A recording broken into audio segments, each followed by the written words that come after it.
கிறிஸ்துவுக்குள் அன்பான கர்த்தருடைய பிள்ளைகளே, இன்றைய வேத வசனமும் ஜெபமும் உபாகமம் புஸ்தகம் 33ஆம் அதிகாரம் 28ஆம் வசனம். இஸ்ரவேல் சுகமாய் தனித்து வாசம் பண்ணுவான்.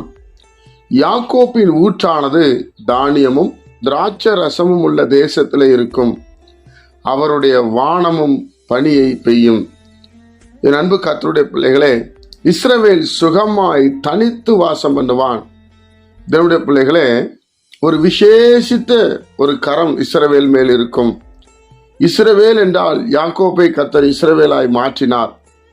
கர்த்தராகிய இயேசு கிறிஸ்துவை தெய்வமாய் கொண்டு ஏற்றுக்கொண்டு ரட்சிக்கப்பட்ட ஜனம்தான் இஸ்ரவேல் என்று சொல்லப்படுகிறது.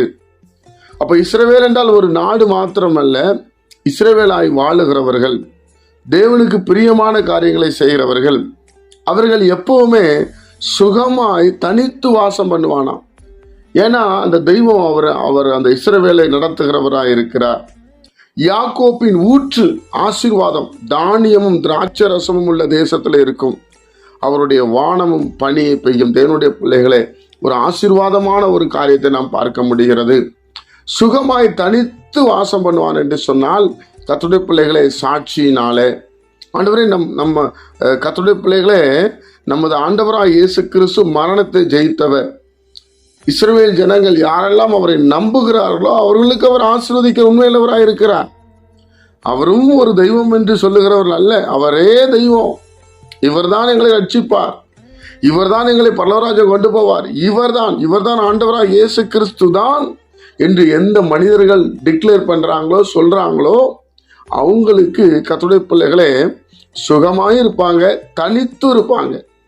அவங்க சாட்சியா இருப்பாங்க, வெளிச்சமா இருப்பாங்க, உப்பா இருப்பாங்க, மற்ற மனிதனோடு கலவ மாட்டாங்க.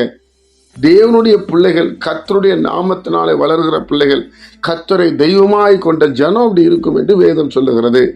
அப்போ அவங்களுக்கு தானியம், திராட்சை ரசம், வானம், பனி எல்லாம் என்ன பண்ணுங்க, ஆசீர்வாதத்தினால் நிரப்பப்படும்.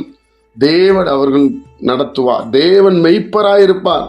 அதைத்தான் சங்கீதக்காரன் சொல்லுகிறான், கர்த்தரின் மெய்ப்பராயிருக்கிறார்.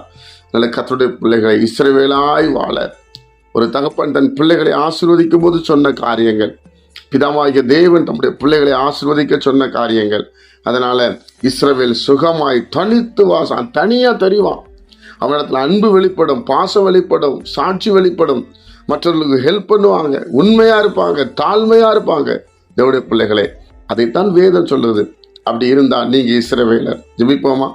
பரிசுத்த பிதாவே, உம்முடைய குமாரன் இயேசு கிறிஸ்துவின் நாமத்தில் வருகிறோம். இந்த நாளை நீர் எங்களுக்கு ஆசீர்வதித்து தாரும். ஆண்டவரே, நீங்கள் இஸ்ரவேலுக்கு கொடுத்த அந்த வாக்கு தத்தம் எங்களுக்கு உண்டாகட்டும். நாங்கள் அப்படி வாழ எங்களை முயற்சி செய்கிறோம். நீர் எங்களுக்கு உதவி பண்ணும். உம்முடைய பிரசனத்தினால் நிரப்பும், பலவீனம் மறையட்டும். ஆண்டவரே, எங்கள் எதிர்காலம் எல்லாம் ஆசீர்வாதமா இருக்கட்டும். கர்த்தராகிய இயேசு கிறிஸ்துவின் மூலம் ஜெபிக்கிற நல்ல பிதாவே, ஆமென்.